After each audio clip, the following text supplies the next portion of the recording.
مسیح کے زندہ اور جلالی نام میں آپ سب کو سلام۔ خدا کا شکر کرتے ہیں، خدا باپ جی کی تعریف کرتے ہیں آج کے دن کے لیے، نئی صبح کے لیے، روشنی کے لیے، خدا کے بڑے فضل کے لیے جو باپ نے ہم سب پر کیا ہے۔ اور موت اور زندگی جیسے ہم نے دیکھا کہ زبان کے قابو میں ہیں، اور اسی طرح اگر ہم دیکھتے ہیں یوب کو جو مشکلوں میں تھا، تکلیفوں میں تھا، اس کی زبان سے کوئی بری بات نہ نکلی۔ اس کی بیوی نے اس سے کہا، کیا تو ابھی بھی اپنی راستی پر قائم رہے گا؟ خدا پر لعنت بھیج اور مر جا۔ اس نے جواب دیا، تو بیوقوف عورتوں کی سی باتیں نہیں کر۔ کیا ہم خدا کی طرف سے سکھ پائیں اور دکھ نہ پائیں؟ ان تمام باتوں کے باوجود بھی یوب کی زبان سے کوئی بری بات نہیں نکلی۔ اسی طرح خدا نے ہم سب کو بھی کہا ہے کہ ہمیں اپنی زبان کا سوچ سمجھ کر استعمال کرنا ہے، صبر والے کانوں سے سننا ہے، اور ہمدردی جس میں ہوگی وہ اس ہمدردی کے ساتھ ہمیں رہنا ہے، اور محبت والی زبان ہمیں کیا کرنا ہے؟ بولنا ہے۔ ہمارا فخر اپنی تعلیم پر ہونا چاہیے، ہمیں غصے میں بھی بات کرنے کی تمیز نہیں بھولنی چاہیے۔ پریز دی لارڈ۔ ہمیں ہمیشہ اپنے خدا پر اور اس کے کلام پر فخر کرنا ہے، اور ہمیں ہمیشہ خدا کی پاک مرضی کو پورا کرنا ہے۔ اور آج کے زندہ کلام کے لیے ہم شکر کرتے ہیں جو زبور 37 اس کی 5 آیات میں، اپنی راہیں خدا پر چھوڑ دے اور اس پر توکل کر، وہی سب کچھ کرے گا۔ پاک کلام پر جان پر خدا کی برکت ہو، خدا کا شکر ہو، خدا کی تعریف ہو۔ یہاں پر ہم دیکھتے ہیں کہ ہم خدا کہہ رہا ہے کہ سب کچھ اس پر چھوڑ دیں۔ ہر چیز جو خدا نے ہماری زندگی میں رکھی ہے، ہمیں صرف خدا پر چھوڑ دینا ہے، اور اس پر عقیدہ کرنا ہے، اس پر ایمان رکھنا ہے، اس پر مضبوطی سے کھڑے ہو جانا ہے کہ جب اس نے کہا ہے کہ میں سب کچھ کروں گا تو وہ سب کچھ کرنے میں قادر ہے۔ ہمیں مثلاً اپنے دل کا خیال یا باتوں یا نصیحت اور پرستش سب کچھ جو ہم کرتے ہیں وہ صرف خدا کی پاک مرضی کے مطابق چلے۔ اس کا سیدھا اور سادہ مطلب یہی ہے۔ اور رہنمائی سب راہوں میں وہ کیا کرے گا؟ میری اور آپ کی رہنمائی کرے گا۔ ہمیں صرف دانا بننا ہے، عقل کے ساتھ چلنا ہے، خدا کی تعلیم کی فرما برداری کرنا ہے، اور اسے ہی خدا کے راست باز چلنے پر کہتے ہیں، اسے ہی اس راستے پہ چلا جاتا ہے، جیسے ہمیں کلام مقدس میں سکھایا گیا کہ ہمیں ان راہوں پہ چلنے کے لیے صرف کلام کو لینا ہے۔ اسی طرح اگر ہم امثال 3 باب اس کی 1 اور 6 آیت میں کہ اے میرے بیٹے، میری تعلیم کو فراموش نہ کر، بلکہ تیرا دل میرے حکموں کو مانے، کیونکہ تو ان سے عمر کی درازی اور پیروی اور سلامتی حاصل کرے گا، اور اپنی سب راہوں میں اس کو پہچان اور وہ تیری رہنمائی کرے گا۔ پریز دی لارڈ۔ یہ خدا کے وعدے ہیں، اور یقین کریں کہ خدا کے وعدے جو کلام میں ہیں وہ سچے ہیں، کیونکہ خدا کا کلام ہمارے قدموں کے لیے چراغ اور ہماری راہ کے لیے روشنی ہے۔ جب ہم اس کلام کو، اس قدرت کو لیتے ہیں تو خدا ہمارے آگے آگے چلتے ہیں۔ زبور 37 کی 6 اور 7 میں دیکھیں گے، وہ تیری راست بازی کو نور کی طرح اور تیرے حق کو دوپہر کی طرح روشن کرے گا۔ خداوند میں مطمئن رہ اور صبر سے اس کی آس رکھ۔ یہاں پہ ہم دیکھ رہے ہیں کہ خدا ہمیں صرف کہہ رہے ہیں کہ صبر کرنا ہے، مطمئن رہنا ہے، اور ہم جب خداوند میں چلتے ہیں تو خدا نے خود کہا ہے کہ وہ ہماری راہوں کو خود روشن کرے گا صرف صبر کے ساتھ۔ اور اسی طرح امثال 4 باب میں دیکھتے ہیں 10-11 میں کہ اے میرے بیٹے سن اور میری باتوں کو قبول کر، اور تیری زندگی کے دن بہت سے ہوں گے۔ میں نے تجھے حکمت کی راہ بتائی ہے اور راہ راستی پر تیری رہنمائی کی ہے۔ تربیت کو مضبوط سے پکڑ لے اور اسے جانے نہ دے، اس کی حفاظت کر، کیونکہ وہ تیری حیات ہے۔ جب ہم خدا کے حکموں کو مانتے ہیں، جب ہم اس کے پاک کلام کے مطابق چلتے ہیں، جب خدا نے کہا یہ نہیں کرنا، وہ نہیں کرنا، تو جب ہم اس کے حکموں کو مانتے ہیں اور کہتا ہے اور میری تعلیم کو جو میں تجھے سکھاتا ہوں، جو بتایا جاتا ہے اس پر عمل کرے گا، تو تیری زندگی کے بہت سے دن ہوں گے۔ اگر اپوزٹ ہم دیکھیں تو شیطانوں کے لیے کیا ہے، وہ امثال 4 باب میں 14 کے ہے، شریروں کے راستے پہ نہ جانا اور برے آدمیوں کی راہ پہ نہ چلنا، کیونکہ وہ شرارت کی روٹی کھاتے اور ظلم کے مے پیتے ہیں، اور ان کا کام یہی ہے کہ وہ شرارت کرتے رہتے ہیں، لوگوں کو تنگ کرتے ہیں۔ شریروں کی راہ تاریکی کی مانند ہے، وہ نہیں جانتے کہ وہ کن چیزوں سے ان کو ٹھوکر لگتی، انہیں کوئی پتہ نہیں ہوتا، کیونکہ ان کی آنکھیں اندھی کی گئی ہوئی ہیں، ان کے کان بند کیے گئے ہیں، وہ توجہ نہیں کرتے۔ لیکن خدا کا کلام ہمیں بار بار یہی سکھاتا ہے، اسی کلام میں ہے مثال 4:20 میں کہ بیٹا میری باتوں پر توجہ کر، میرے کلام پر جو میں تجھے روز دیتا ہوں اس پر نظر کر، اسے اوجھل نہ ہونے دے، اسے اپنے دل میں رکھ، اور تیری آنکھیں صرف میری طرف لگی رہنی ہے، سیدھی رکھنی چاہیے۔ تب خدا کہتا ہے کہ تیری آنکھیں سامنے ہی نظر کریں اور تیری پلکیں سیدھی رہیں، اپنے پاؤں کے راستے کو ہموار بنا اور تیری سب راہیں قائم رہیں گی، نہ دائیں مڑنا ہے اور نہ تو نے بائیں مڑنا ہے۔ وہ ہمیشہ پھر کلام ہمیں کیا کرے گا؟ برے راہوں سے، بدی سے بچائے گا۔ پریز دی لارڈ۔ ہمیں صرف کلام پر توجہ کرنی ہے۔ ایک بات ہم روز بار بار یہی سیکھتے ہیں کہ کلام ہی خدا کا ہے جو ہمیں دکھایا گیا ہے، جو دیا گیا ہے کہ جو اس پر چلنا ہے۔ خدا نے اس راستے کو ہموار کیا میرے اور آپ کے لیے، اور جب ہم اس ہموار راستے پہ چلیں گے تو ٹھوکر نہیں کھائیں گے۔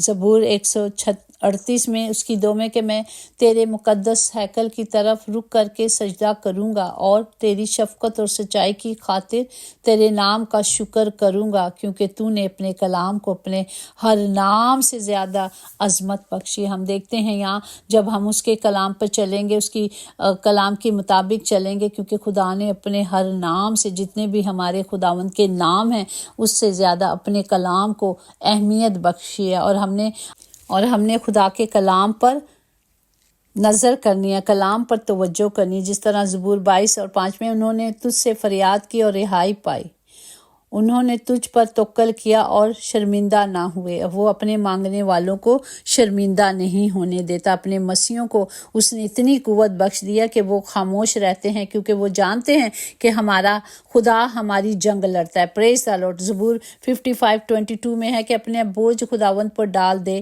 وہ تجھے سنبھالے گا، وہ صادق کو کبھی جنبش نہیں ہونے دے گا، کبھی بھی نہیں ہونے دے گا، کیونکہ خدا ہمارا وعدوں کا سچا خدا ہے۔ جب ہم اپنی ساری فکریں، ہم یہ نہ سوچیں کہ ہم کل کیا کھائیں گے، کیا ہوگا، کیونکہ خدا نے وعدہ کیا روز کی روٹی دینے کے لیے کہ میں تمہیں روز کی روٹی دوں گا۔ وہ جانوروں سے اتنی محبت کرتا ہے تو اس نے انسان کو ہر جانور سے، ہر چیز سے زیادہ اہمیت دی ہے، اور اپنی ساری فکریں اس پر ڈال دو، کیونکہ اس کو میری اور آپ کی فکر ہے۔ تم ہوشیار اور بیدار رہو، تمہارا مخالف ابلیس گرجنے والے شیر ببر کی طرح ڈھونڈتا پھرتا ہے کہ کس کو پھاڑ کھاؤں۔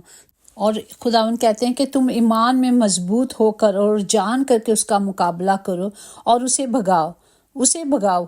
ہمیں نہیں آگے بھاگنا بلکہ اس کو بھگانا ہے۔ اور ہم دیکھتے ہیں کہ یہاں لکھا کہ تمہارے بھائی جو دنیا میں ہیں ایسا ہی دکھ اٹھا رہے ہیں۔ ہم دیکھ رہے ہیں، ہم سب اپنی آنکھوں سے دیکھ رہے ہیں کہ کس طرح وہ دکھ اٹھائے جا رہے ہیں، ان پر ظلم کیا جا رہا ہے، لیکن ہمیں کیا کرنا ہے؟ صرف خدا کے ہاتھوں میں دینا اور ان سب کے لیے دعا گو رہنا ہے، کیونکہ ہمارا خداوند ہمیں چھڑاتا ہے اور بچاتا ہے۔ جس طرح خدا نے کہا کہ وہ سب کچھ، متی 5:11، جب میرے سبب سے لوگ تم کو لعن طعن کریں گے اور ستائیں گے اور ہر طرح کی بری باتیں تمہاری نسبت ناحق کہیں گے تو تم مبارک باد کے لائق ہو۔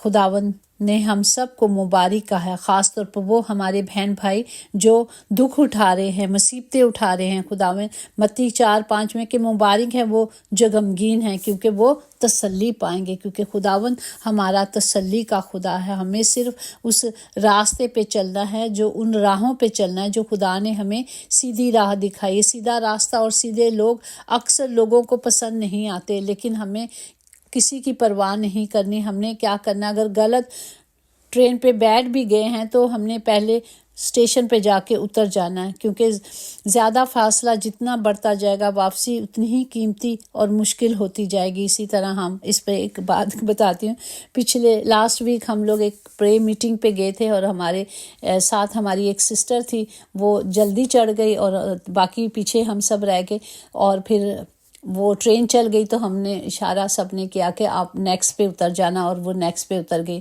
اور اگر کہیں آگے چلے جاتے یا آگے اتر جاتے، خیر مشکل تو کوئی نہیں تھی، وہ ایجوکیٹڈ تھی، کہیں بھی چلی جاتی، لیکن یہ تھا کہ نیکسٹ پہ اتر گئی اور جیسے ہی ٹرین رکی وہ ہمارے سامنے تھی. تو ایسا ہے کہ اگر انسان غلطی سے آگے بھی چلا جائے، اس میں دھنستا نہیں جاتا، مشکلوں میں گناہوں میں دھنستا نہیں جاتا، اسے فوراً ریٹرن واپس کر لینا چاہیے. ہمارا گھر، ہمارے چرچز، ہمارا کلام ہمیں محبت کرنا سکھاتا ہے. ہماری عبادت گاہوں پر جہاں کلام دیا جاتا ہے، خدا کے وعدے بتائے جاتے ہیں، خدا کا کلام دیا جاتا ہے، محبت سکھائی جاتی ہے، وہاں پہ مارنے کی تباہی نہیں اعلان نہیں کیا جاتا، وہاں بد دعائیں نہیں دی جاتی، بلکہ کلام کے مطابق زندگیاں سنوارنے کے لیے بتایا جاتا ہے. ہمیں صرف کلام ہی سنوار سکتا ہے. جب ہمارے پاس کلام نہیں تو اس کا مطلب ہمارے پاس کچھ بھی نہیں ہے. ہمیں خدا کے ساری راہوں کو جو اس نے بتائی ہیں ہمیں خدا کے کلام کے مطابق سیکھنا ہے. جس طرح زبور 7:10 میں کہ میری سپر خدا کے ہاتھوں میں ہے جو راست دلوں کو بچاتا ہے. ہمیں صرف خدا پر توکل کرنی ہے، وہی ہماری چٹان ہے. اگر حکمت کی کمی ہے تو ہمیں کیا کرنا ہے؟ خدا سے مانگنا ہے. لیکن اگر تم میں سے کسی میں بھی حکمت کی کمی ہو تو خدا سے مانگو جو بغیر ملامت کیے سب کو فراخی کے ساتھ دیتا ہے. اور میرے خدا کے وعدے ہیں، جو کچھ تم مانگتے ہو تمہیں ملے گا. اس نے کہا ہے دے گا تو ضرور دے گا. ہمیں صرف اس کے حکموں کی پالنا کرنی ہے، اس کے حکموں کو ماننا ہے. بے شک جو لوگ دوسروں کا جینا حرام کرتے ہیں ان کا مرنا آسان نہیں ہوگا. وہ سب ہم خدا پہ چھوڑ دیں. ہمارا خدا ہماری جنگ لڑتا ہے، ہمارا خدا ہماری ساتھ رہتا ہے. ہمیں صرف اپنے سارے دل سے، اپنی ساری طاقت سے، اپنی ساری جان سے اپنے خدا سے محبت رکھنی ہے، اور اس کا اجر یقینی خدا دیتا ہے اور دے گا. ہم دیکھتے ہیں کہ جتنے خدا کی مرضی کے مطابق چلتے ہیں وہی بچائے جاتے ہیں، وہی چھڑائے جاتے ہیں. ہمیں صرف ایک دوسرے کے لیے کیا کرنی ہے؟ برکت مانگنی. جس طرح ہم دیکھتے ہیں کہ گنتی 6 باب اس کا 24 اور 26 آیات میں ہے کہ خداوند تجھے برکت دے اور تجھے محفوظ رکھے. خداوند اپنا چہرہ تجھ پر جلوہ گر فرمائے اور تجھ پر مہربان رہے. خداوند اپنا چہرہ تیری طرف متوجہ کرے اور تجھے سلامتی بخشے. آمین. ہمیں سب کے لیے اس دعا کو مانگنا ہے، کیونکہ خداوند نے ہارون کاہن کو کہا تھا کہ یہ دعا کلیسیا کے لیے مانگنی ہے. تو ہمیں یہ دعا اب ایک دوسرے کے لیے مانگنی تاکہ خدا کا کلام ہم سب کی زندگی میں پورا ہو. اور آج کے کلام کے لیے شکر گزاری کرتے ہیں اور اس کلام کے وعدوں کو سب کے لیے مانگتے ہیں جو خدا نے کہا اپنی راہیں صرف مجھ پر چھوڑ دے اور مجھ پر توکل کر، مجھ پر آس رکھ، مجھ پر امید رکھ تو میں ہی تجھے چھڑاتا اور میں ہی تجھے بچاؤں گا. اور یہی راستہ ہے جو خدا نے ہم سب کے لیے ہموار کیا اس قربانی کے وسیلے سے جو خدا نے دی ہے. تو ہمیں صرف خدا پر توکل کرنی ہے، خدا پر بھروسہ رکھنا ہے. خدا باپ جی ہم اس کلام کے لیے شکر کرتے ہیں اور اس کلام کے وعدے خدا باپ ہم سب کے لیے مانگتے ہیں تاکہ خدا باپ آپ کا کلام جو ہماری رہنمائی کرتا ہے، رہبری کرتا ہے، جو ہمیں چھڑاتا ہے، جو بچاتا ہے، باپ جی اسی کلام کے وعدوں کو سب کے لیے مانگتے ہیں. ہر گھر کے لیے خدا باپ، ہر گھر میں نجات آئے، ہر زندگی میں نجات آئے. باپ جی خاص طور پر ہم اپنے بہن بھائی، مسیح بہن بھائیوں کے لیے، سب کے لیے آپ کی باڑ کو مانگتے ہیں. آپ کے پاک فرشتے خیمت زند کرتے ہیں ان کے گھروں کے لیے، ان کے بیٹے بیٹیوں کے لیے، ان بیٹیوں کے لیے خدا باپ جو خاندان کے سب کے لیے آپ کی باڑ مانگتے ہیں تاکہ کوئی ابلیس ان کے نزدیک نہ آ سکے. خدا باپ سب کی حفاظت کرے، وہ جہاں کہیں بھی ہیں خدا باپ آپ کے فرشتے ہمیشہ ان کی حفاظت کرے. خدا باپ سب کو برکت دے ان مشکل وقتوں میں، ان خداوند جی مشکل وقتوں میں ان کی حفاظت کریں، کیونکہ آپ نے کہا جب مصیبت میں کوئی مجھ سے مانگتا ہے تو میں اسے دیتا ہوں، اور ہر مصیبت میں جس نے میرا نام پہچانا ہے میں اسے چھڑاؤں گا، میں اسے بچاؤں گا اور عزت بخشوں گا. باپ ہونے دے کہ آپ کا کلام ہر زندگی میں پورا ہو، سب کی حفاظت کریں، ہر گھر کے خطے بھرے رہیں اور ہر گھر میں آپ کی حضوری معموری کو مانگتے ہیں یسوع کے نام سے. آج جتنے بیمار ہیں، ہاسپٹل میں ہیں، گھروں میں ہیں، خدا باپ ان سب کے لیے اپنے ہاتھوں کو بلند کر کے شفا کو مانگتی ہوں، کیونکہ شافی آپ ہو اور آپ ہی شفا دینے والے خداوند خدا ہیں. باپ جی سب پر رحم کریں خدا باپ. اسی طرح ہم جتنے سفر میں ان کے لیے خدا باپ ان کے سفر مبارک کریں، کیونکہ آپ کے وعدے ہیں. اور خدا باپ خاص طور پہ ان غریبوں محتاج جو بے